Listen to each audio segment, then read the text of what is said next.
Alors, bienvenue, Laurence. Merci Sonia de m'accueillir. Absolument.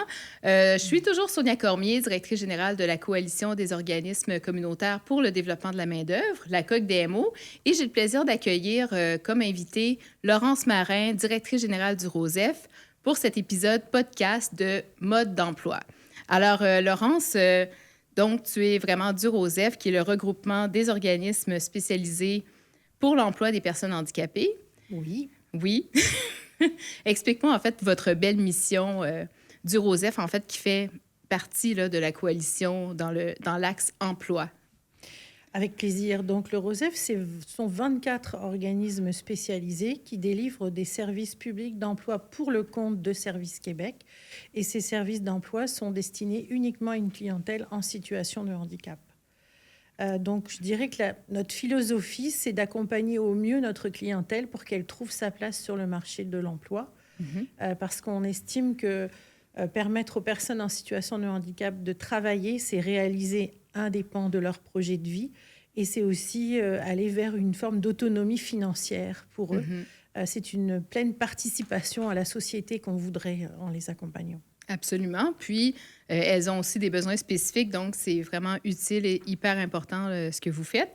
Est-ce que tu peux, en fait, m'expliquer une personne en situation de handicap? De un, je me demande combien il y en a au Québec. Je ne sais pas si vous avez des chiffres approximatifs là-dessus, mais aussi, quelle est la définition d'une personne en situation de handicap? Alors, il y a une définition très réglementaire qui a été donnée par la loi de décembre 2004 au Québec.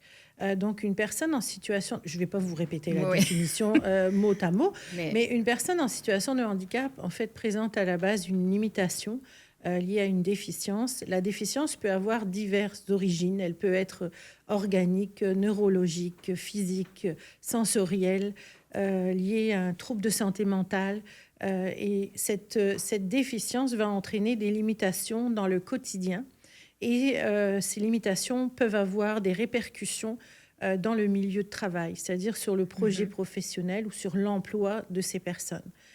Donc, notre travail, c'est vraiment de les accompagner à se réaliser dans un environnement professionnel en tenant compte de leurs besoins et de leurs limitations. Et est-ce que vous considérez tu considères, en fait, Laurence, que il y a encore beaucoup de chemin à faire pour adapter les milieux de travail pour pouvoir accueillir, intégrer les personnes en situation de handicap dans le marché de l'emploi? Je pense qu'on aura toujours du travail à faire, honnêtement, parce que souvent, c'est une question de perception. Souvent, on a tendance... Un recruteur va avoir tendance à interroger un candidat lambda sur ses points forts, ses compétences. Une personne en situation de handicap, on est tenté, et on ne devrait pas, mais on est tenté à lui demander d'abord quelles sont ses problématiques, quels sont ses besoins et ce qu'elle ne sait pas faire. Au lieu de considérer, en fait, ses compétences, exactement, ses capacités, ses connaissances, son expérience. Et je ne pense pas que ce soit en ayant une mauvaise intention. C'est vraiment parce que bon nombre d'employeurs ne savent pas trop comment s'y prendre et pensent que ça va être difficile. Parfois, ça peut être difficile, mais ça ne l'est pas toujours. Et notre travail, c'est de leur montrer qu'il existe vraiment des solutions pour adapter au mieux un environnement de travail. Puis, on se dit qu'au plus les employeurs vont avoir ce réflexe, au plus, finalement, on va aller vers une accessibilité plus universelle du milieu de travail. Et on n'aura plus à chercher la solution pour un individu. Tout à fait. Puis à ce moment-là, est-ce que tu peux me décrire, en fait, revenir un peu sur votre mission, la mission du ROSEF, vos axes d'intervention? Oui. Quels sont-ils? Alors, nous représentons 24 organismes spécialisés en employabilité qui sont présents dans les 17 régions administratives du Québec. J'insiste parce que c'est vraiment important que le service soit disponible partout, qu'on réside dans une grande ville ou dans une région plus rurale. Notre mission, en fait, elle s'articule autour de 3 axes. D'abord, faire reconnaître l'expertise de nos organismes et valoriser ce qu'ils apportent aux personnes en situation de handicap et à leurs employeurs. C'est aussi les aider à innover et à renouveler ou enrichir leurs pratiques d'intervention auprès de la clientèle. Et puis après, au niveau des services publics d'emploi et je dirais du gouvernement en général, notre mission, c'est vraiment de les représenter pour qu'ils puissent bénéficier d'un financement adéquat pour continuer à remplir leur mission et à même innover. Donc, voilà, c'est les 3 grands axes, je dirais, de notre mission. OK. Et puis concrètement parlant, là, au niveau des services, si tu peux me donner des exemples d'organismes là, qui sont membres du ROSEF, mais aussi de comment ça se passe là, dans une organisation membre du ROSEF Oui. en intervention auprès des personnes en situation de handicap. Alors, ce que je voudrais rappeler quand même d'emblée, c'est que toutes les personnes en situation de handicap n'ont pas l'obligation d'être accompagnées par un organisme spécialisé. Tout part de leurs besoins. Donc, certaines personnes vont être autonomes dans leur démarche et ne pas avoir forcément besoin de nos services. Mais une personne qui a besoin plus d'un soutien, de conseils et d'accompagnement va pouvoir s'adresser à un de nos organismes dès lors qu'elle répond à la définition de personnes handicapées au Québec. Elle va frapper à la porte ou appeler plutôt l'organisme de sa région, puisque c'est en fonction de son domicile, pour demander une première rencontre. Et c'est là qu'on va analyser son besoin et regarder si elle répond bien à l'offre de services publics d'emploi, puisque ce sont des services d'emploi que nous délivrons. Ensuite, elle va être reçue par bien souvent un conseiller en emploi qui va déterminer avec elle des étapes de son parcours et dresser comme un plan d'accompagnement. Et donc, concrètement, elle va être aidée dans des démarches de recherche d'emploi assez classiques. Mais ce qui nous distingue, c'est qu'on va regarder quels sont ses besoins, quelles sont ses forces aussi au travail. Et puis, on va s'attacher, lorsque cela est nécessaire, aux professionnels d'autres réseaux qui accompagnent cette personne. Parce qu'une personne en situation de handicap, par exemple, si elle est jeune, elle peut tout juste sortir du système scolaire et avoir bénéficié d'une forme d'accompagnement en lien avec son handicap pendant sa scolarité. Elle peut avoir bénéficié d'un parcours dans le réseau de la santé via la réadaptation. Donc, c'est important pour nos intervenants de se mettre en lien avec les autres professionnels qui gravitent autour de la personne. Mais tout se fait pour elle et avec elle. C'est-à-dire que à chaque fois, c'est elle qui est au centre de la démarche. Exactement. Et qui va nous donner son accord pour échanger, par exemple, avec d'autres professionnels qui l'ont accompagné. Puis, avez-vous aussi un service de placement ou en plus de soutenir la personne, que ce soit dans son CV, ses besoins, valorisation de ses compétences, etc., pratique d'entrevue, est-ce que vous avez aussi certains liens avec des employeurs qui sont plus facilitants? Oui, en fait, nos services se distinguent par des aides pour intégrer un emploi, mais aussi surtout des aides pour se maintenir en emploi, puisque parfois, pour des personnes en situation de handicap, décrocher un emploi, ça va être assez possible facilement, je dirais. Mais l'enjeu, ça va être de s'y maintenir. Pourquoi? Parce que parfois, une adaptation va être proposée par un superviseur. Il suffit que la personne change de superviseur ou change d'horaire de travail ou change de lieu de travail. Ça risque de poser de nouvelles difficultés pour elle et de nouvelles adaptations à prévoir. Après, il y a aussi des personnes qui, en raison de leurs troubles, on peut penser à un trouble du spectre de l'autisme ou un trouble de santé mentale, par exemple, ou à une maladie invalidante. Ce type de trouble-là peut amener des changements dans la vie de la personne. Et donc, ses besoins aussi peuvent changer. Donc, on essaie de toujours d'y répondre tout en la maintenant dans son emploi. Chaque année, nos organismes réalisent à peu près 10 000 accompagnements au Québec. 10 000 accompagnements. Oui. 6 000 pour aider des personnes qui souhaitent intégrer un emploi et 4 000 pour des personnes qui sont déjà en emploi et qui ont besoin d'aide pour s'y maintenir. Donc, en termes de placement, tout le volet aide à l'intégration, c'est là qu'on va chercher le bon employeur pour la personne. Elle va participer à ces recherches, c'est-à-dire c'est pas le conseiller qui va forcément chercher pour elle, mais qui va lui conseiller, lui suggérer de postuler à certains endroits. Mais il peut aussi lui proposer des emplois. Donc, en quelque sorte, c'est de l'assistance au placement que nous faisons. Et en fonction des besoins de la personne en situation de handicap, on peut aller chercher une aide technologique pour adapter son poste de travail à un équipement particulier. On peut demander à l'employeur d'aménager peut-être son horaire pour lui permettre de suivre. Certaines personnes ont besoin de soins quotidiens ou ont besoin de beaucoup de temps le matin pour se préparer avant d'aller au travail. Ça demande un aménagement d'horaire. Exactement. Puis est-ce que vous êtes financé, pas le ROSEF, mais tous ses membres sont financés pour offrir les services d'accompagnement, de recherche d'emploi, d'intégration en emploi, mais au niveau du maintien en emploi, avez-vous aussi des activités de sensibilisation auprès des employeurs, des formations que vous offrez? J'imagine qu'il y a tout ce pan-là aussi qui prend de la place.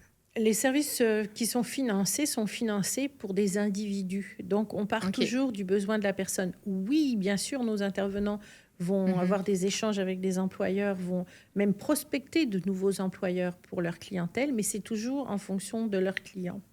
Cela étant dit, nous, au ROSEF, au niveau du regroupement, depuis quelques années, on a développé des services conseils pour des entreprises qui souhaitent adapter leur processus de recrutement aux personnes handicapées. Puis on n'a pas la vocation à accompagner des entreprises, je veux dire, d'une manière générale.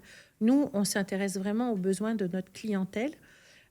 Puis nos organismes membres aussi vont faire du soutien aux employeurs lorsque, par exemple, une entreprise va embaucher une personne qui a des besoins particuliers. Si la personne concernée est d'accord, l'intervenant peut aller informer l'employeur, ses collègues, des besoins de leurs nouveaux collègues. Parce que je peux vous donner un exemple. Parfois, certaines personnes vont avoir beaucoup de difficultés dans les interactions sociales et la communication en raison de leur situation de handicap. Ça peut être vrai chez une personne qui a un trouble de santé mentale ou qui a un trouble du spectre de l'autisme, par exemple. C'est pas parce qu'elle parle pas de manière habituelle avec ses collègues, c'est pas parce qu'elle n'a pas compris que quand ses collègues vont prendre un café, elle peut se joindre à eux. C'est tout ce qui concerne l'interaction sociale, ce qu'on fait, nous, naturellement, au quotidien. C'est des petites choses qu'on apprend, en fait, aux collègues de la personne embauchée. C'est pas de la mauvaise volonté, c'est pas parce qu'elle est désagréable, c'est pas parce qu'elle veut pas, c'est parce que, pour elle, ça présente un défi autrement plus important que pour nous. Donc, pour éviter les mauvaises interprétations que les collègues pourraient avoir, alors que la personne présente des défis ou des caractéristiques qui sont tout simplement liées à sa situation. C'est ça. Puis, je veux dire, si on pousse le raisonnement, quand on n'est pas en situation de handicap, on a quand même des caractéristiques personnelles qui font qu'on est plus à l'aise avec certains sujets qu'avec d'autres. Donc, c'est vraiment ce type de raisonnement-là qu'on essaie de partager, en fait, avec les employeurs. Parce que parfois, il y a certaines formes de réticence ou de préjugés qui sont liés, finalement, à une mauvaise compréhension ou à une mauvaise connaissance du sujet. Donc, on essaie vraiment toujours d'accompagner, nous, de manière positive, les milieux de travail aussi.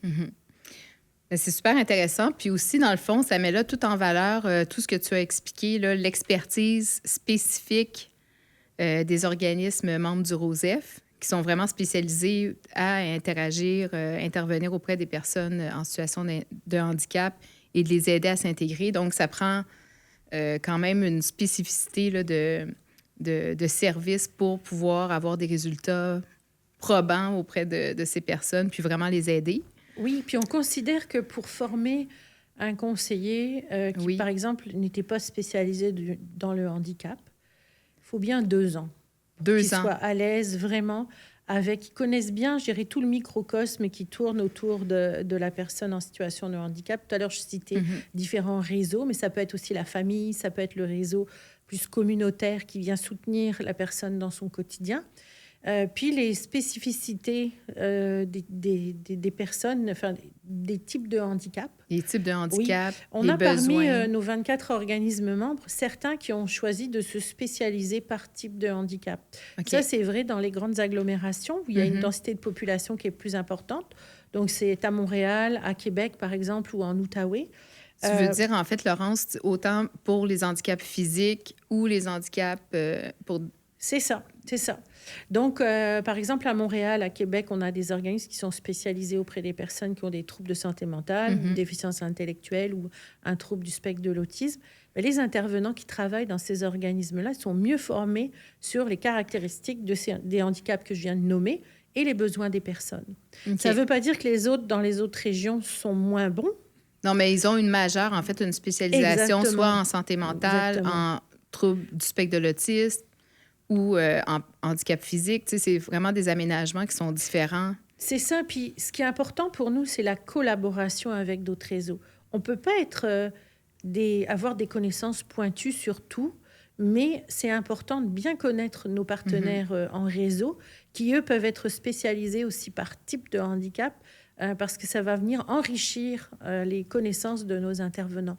Par exemple, il y a de ça 4 ans, on a mené, grâce au soutien du ministère de l'Emploi et de la Solidarité sociale, un grand projet qui s'appelait Santé mentale et travail, parce que depuis quelques années, la part des personnes qui présentent un trouble de santé mentale représente vraiment la part la plus importante de notre clientèle. OK. Ça oscille entre 35 et 42% selon les années. Donc, c'est pas négligeable. Et ça, c'est à l'échelle du Québec. Donc, Mais- on a souhaité vraiment mieux former nos intervenants sur les caractéristiques des personnes qui ont des troubles de santé mentale afin de répondre à leurs besoins.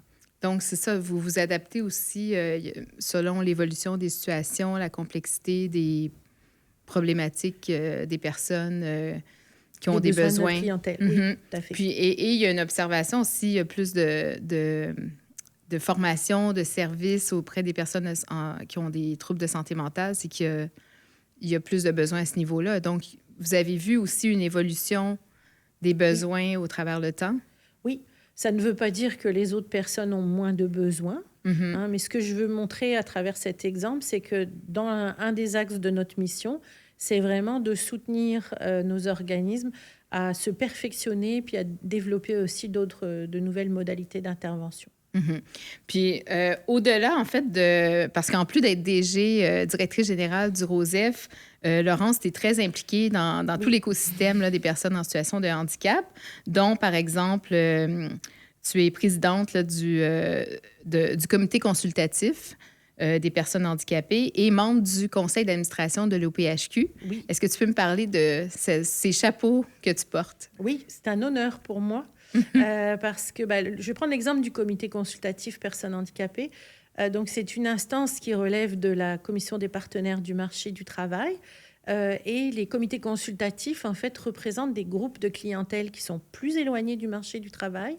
Et l'objectif des comités consultatifs, c'est de réunir ce qu'on appelle des membres, mais en fait des organisations qui ont tous une responsabilité à jouer dans notre mission. Puis, on réfléchit ensemble afin de faire des propositions au gouvernement, au ministère de l'Emploi surtout, pour venir faire évoluer les services publics d'emploi afin qu'ils répondent davantage aux besoins et de notre clientèle et de leurs employeurs. Donc, c'est un grand défi. C'est une mission intéressante. Oui, tout à fait. Oui. Et ça fait combien de temps que tu es impliquée sur Ça va faire 6 ans. D'accord, 6 ans. Et est-ce Oui. que tu as vu des avancées? Est-ce que tu peux me nommer certains points positifs que vous avez gagnés au fil du temps? Disons que par nos avis et recommandations, on va attirer l'attention du ministère sur des problématiques bien particulières. Puis je pourrais citer l'accompagnement des milieux de travail. C'est-à-dire, on se rend compte que si on veut que ça marche et que ça dure, c'est-à-dire que notre client reste dans son emploi, il soit content, puis son employeur soit satisfait de ses services, il faut impliquer différents acteurs du milieu de travail. Donc, il y a bien sûr les employeurs directement. Alors, je mettrai 2 niveaux. Il y a ceux qui recrutent au départ, puis il y a ceux qui travaillent au quotidien avec notre clientèle, leurs superviseurs, par exemple, leurs collègues. Puis dans l'accompagnement des milieux de travail, il peut y avoir aussi les syndicats. Beaucoup de milieux de travail sont syndiqués au Québec. Les syndicats sont des acteurs de choix pour accompagner aussi notre clientèle dans leurs environnements de travail. Donc, ça, c'est un exemple concret. L'accompagnement des milieux de travail, ça fait partie d'un avis émis par la CCPH. Et on a retrouvé dans la précédente stratégie nationale pour l'intégration et le maintien en emploi des personnes handicapées, et dans la nouvelle aussi, des actions concrètes qui découlent de ces recommandations. De ces recommandations. Oui. Donc, ça fait plaisir. Exactement, parce qu'on on essaie de faire avancer les choses de manière positive. Oui, tout à fait. Toujours de manière constructive, Oui. avec détermination et persévérance. Exactement. Et puis, qu'est-ce que tu dirais par rapport à ton rôle comme administratrice de l'OPHQ? Oui, alors ça, c'est plus récent. Ça date d'un an, tout juste. J'en suis vraiment honorée. Donc, l'OPHQ, c'est l'Office des personnes handicapées du Québec. C'est un organisme gouvernemental qui a un rôle important à jouer auprès de l'ensemble des autres organismes et ministères publics pour toujours, finalement, porter à l'attention des programmes et des décisions gouvernementales, porter de l'attention sur les besoins des personnes en situation de handicap afin de favoriser leur participation sociale dans toutes les sphères de la vie. Donc, je fais partie du conseil d'administration et c'est vraiment très riche de pouvoir aussi, je dirais, apprendre un peu plus l'impact des différentes sphères de la vie dans la vie d'une personne en situation de handicap. Nous, on s'intéresse à l'emploi, mais une personne se réalise aussi par d'autres aspects. Ses loisirs, le sport, la participation sociale, je veux dire, pleine et entière. Donc, l'autonomie, vivre exactement. en logement, l'autodétermination, Oui. que la personne puisse faire ses propres choix de manière éclairée, comme tout à chacun. Donc, en fait, c'est une autre dimension, dans le sens où nous sommes chacun un peu spécialiste de notre sujet, mais nos réflexions se concentrent toujours autour des besoins des personnes en situation de handicap. Puis quand tu parles d'autodétermination, ça me fait penser, parce que je lisais justement tout ce que vous faisiez, puis le terme en anglais, c'est « empowerment ». Fait que c'est vraiment tout autour de la personne au centre qui, elle, est propre maître de sa destinée et dont les services s'adaptent pour elle. C'est exactement ça. Je veux dire, on n'aime pas qu'on nous dise ce qu'on doit faire. Eux non plus. C'est la même chose. Non, c'est ça. On aime faire ses propres choix. Oui, c'est ça. Et puis, une petite question peut-être plus personnelle avant d'aborder autre chose, c'est qu'est-ce qui t'a allumé ou qui t'a intéressé à t'investir, à te dévouer pour la cause des personnes en situation de handicap? C'est pas un dévouement pour moi parce que ça m'apporte beaucoup en termes de richesse professionnelle et de satisfaction au travail. Le travail, ça a toujours été une part importante dans ma vie. Et je dirais que je me suis retrouvée dans ce milieu-là un peu par hasard, mais pas complètement après réflexion. OK. Bien souvent, je dis quand on lit la définition d'une personne handicapée, puis si on se pose 5 minutes, on réfléchit dans notre entourage, est-ce que je connais des personnes handicapées? Oui, forcément. Donc, on est sensible d'une manière ou d'une autre à leurs besoins.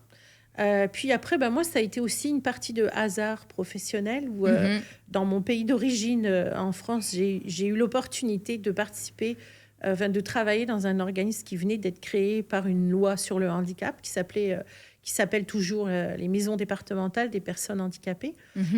Puis ça a été comme une révélation pour moi parce que accompagner les personnes en situation de handicap, c'est très valorisant pour nous professionnellement aussi, parce que bon nombre de ces personnes mobilisent énormément de ressources personnelles, je dirais de traits de caractère pour arriver à leur objectif. Donc, je trouvais ça très gratifiant, moi, parce que quand on accompagne des personnes, on a envie que ça marche au bout.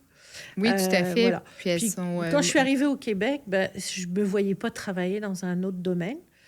Donc, par chance, j'ai réussi à continuer dans mon domaine d'expertise, puis dans un contexte différent, mais qui a aussi beaucoup de similitudes, finalement, dans la société en général. Donc, voilà, je dirais que c'est une suite logique. Super. Puis, tu sais, dans le fond, dans les avancées, est-ce que tu dirais que le Québec, par rapport à la France, ton pays d'origine, ou par rapport à d'autres pays ou d'autres modèles, est-ce qu'on est où? Est-ce qu'on est à la croisée des chemins? Est-ce on a bien des avancées, mais on a encore beaucoup de chemin à faire? On est où? J'aime pas Tu crois? comparer Non, parce non, faut qu'il pas y en a comparer, jamais un mais... qui est mieux que l'autre. Il y a des différences, il y a des... Mais moi, ce que j'ai trouvé, ce que j'ai constaté quand je suis arrivée au Québec, puis dans ma vie en général, pas juste au travail, c'est que je trouvais qu'on considérait l'humain davantage que ce que j'avais connu jusqu'alors. Et ça, je trouve que c'est une richesse parce que quand on considère davantage l'humain, ça veut dire qu'on peut être plus tolérant, on peut être plus compréhensif, on va pas forcément s'arrêter à une différence. Donc ça, j'ai trouvé que c'était une belle ouverture. Après, c'est pas non plus, je veux dire, tout n'est pas rose, hein. Il y a beaucoup de travail à faire pour sensibiliser, par exemple, les milieux de travail, parce que souvent, on est à l'aise avec ce qu'on connaît. Donc, un employeur qui n'a jamais recruté une personne en situation de handicap se dit qu'il peut pas. Ça va pas être possible. Il aimerait bien, mais il peut pas y arriver. Et puis ça, c'est vrai en Europe comme c'est vrai au Québec. Donc, je dirais que nos missions se rejoignent même dans des contextes différents. Différent. Puis Oui. c'est ça, tu parlais aussi de l'humain, puis c'est vraiment le fil conducteur, en fait, de... Exactement. C'est vraiment le mot à retenir, autant quand on parle de la COQ-DMO, mais aussi de tous ses membres, et même de mode d'emploi, parce que mode d'emploi, on veut justement mettre en lumière la diversité des parcours, la diversité des types d'accompagnement aussi, et de toute la complexité, la diversité de l'écosystème des organismes communautaires qui accompagnent les personnes. Au niveau de la coalition, en fait, le ROSEF fait partie de la coalition. Oui. Donc, quelles sont tes attentes ou ta vision du ROSEF à l'intérieur de la coalition et tes ambitions par rapport à tous les messages qu'on souhaite porter au sein du politique? Je dirais que l'expertise de notre réseau soit vraiment bien identifiée, reconnue et valorisée. Parce que je dis pas que... Je veux dire, chacun au quotidien accompagne des personnes exceptionnelles et on a tous nos spécificités.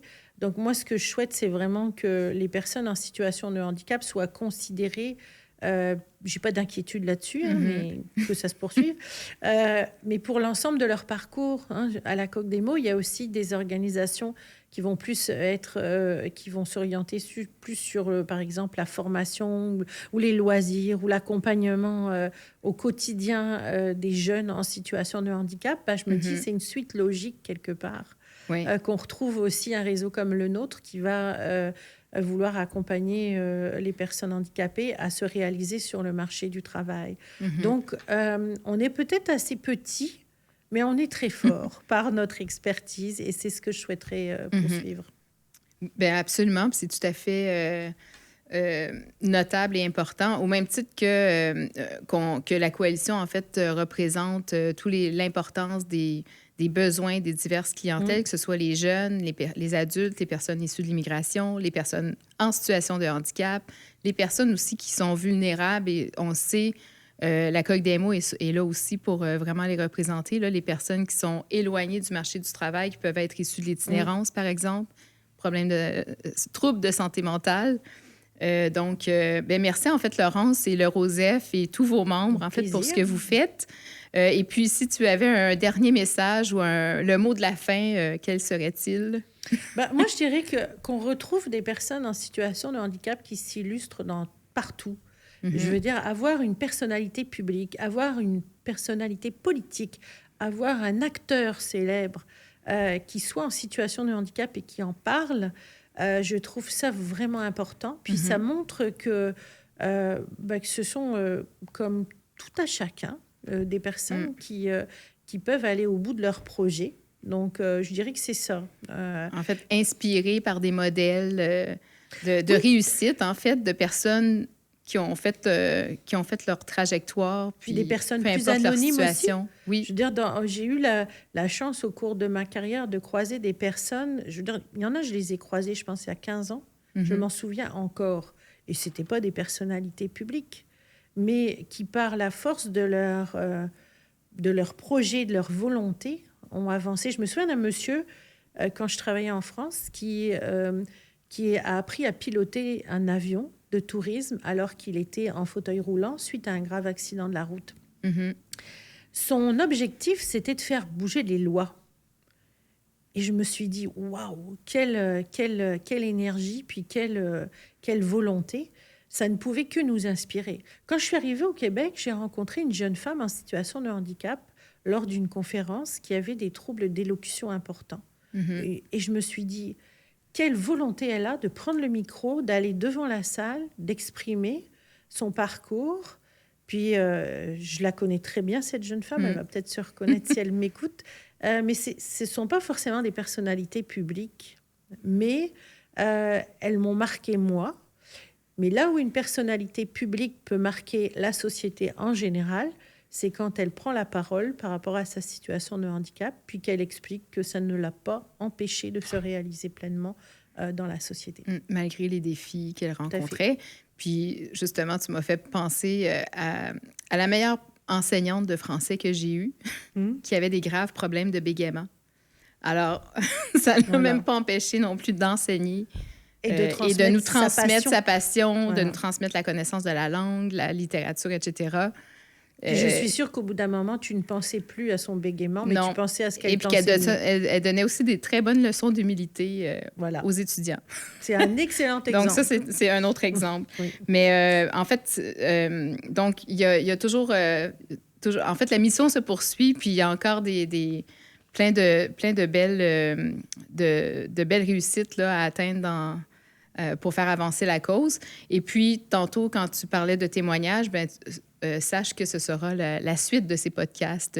On va trouver des témoignages. Oui, tout à fait. J'aurais besoin de vous pour trouver des gens pour témoigner de leur expérience. Bien, merci beaucoup, Laurence. Merci à tous nos auditeurs d'avoir écouté cet épisode de Mode d'emploi du podcast de la Coque des mots. On en a appris beaucoup plus sur le ROSEF, sur vos organismes et sur toute la lumière, aussi le côté lumineux que peuvent vivre les personnes en situation de handicap et toutes leurs capacités qu'on doit mettre en valeur. Merci. Merci.